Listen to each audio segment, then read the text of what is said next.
सैया जी का ये रानी जवन है झुमका गढ़ा के लाइल बड़ा है काब है।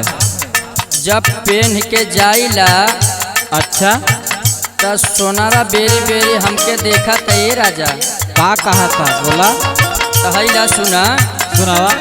राह चलीला तकेला सोनार सैया जी राह चलीला तकेला सोनार सैया जी काहे झुमका गढ़वला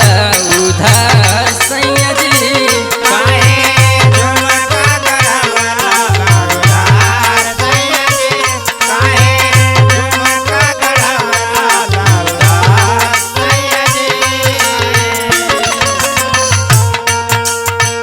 चाली चाहे रोडवा धाके चाली चाहे मार के काहे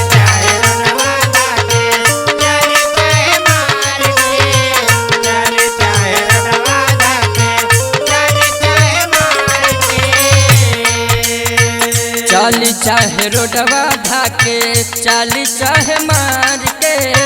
काहे लागी भौजी तू ता बाड़ू सबसे हाथ के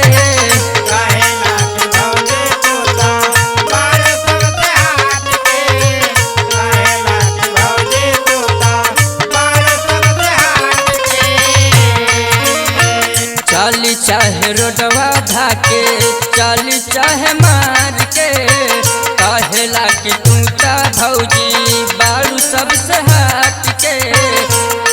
जादी करते होई हमारा से प्यार सैया जी जादी करते होई हमारा से प्यार सैया जी जाके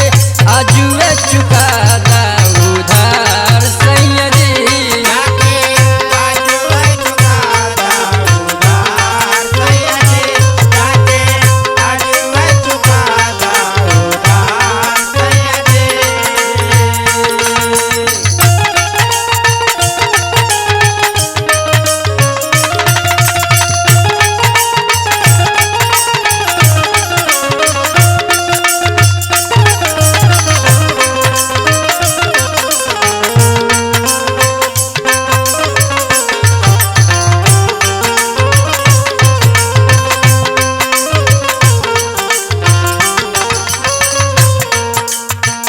सोरा हो सिंगार हमार लागता कि फीका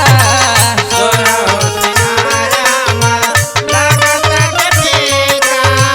सोरा हो सिंगार हमार लागता कि फीका काहेला कि नजर भर के हमारी ओर देखा काहेला कि नजर भर के हमारी ओर देखा काहेला कि नजर भर के हमारी ओर देखा सोरा हो सिंगार हमार लागता कि फीका काहेला कि नजर भर के हमारी ओर देखा तोहस करेले मुकेश गोहार सैया जी काहे झुमका गढ़वला उधार सैया जी काहे झुमका गढ़वला उधार सैया जी काहे झुमका गढ़वला उधार सैया जी काहे झुमका गढ़वला। ए सैया जी जाके उधारी चुका दा हो। ठीक बा ठीक।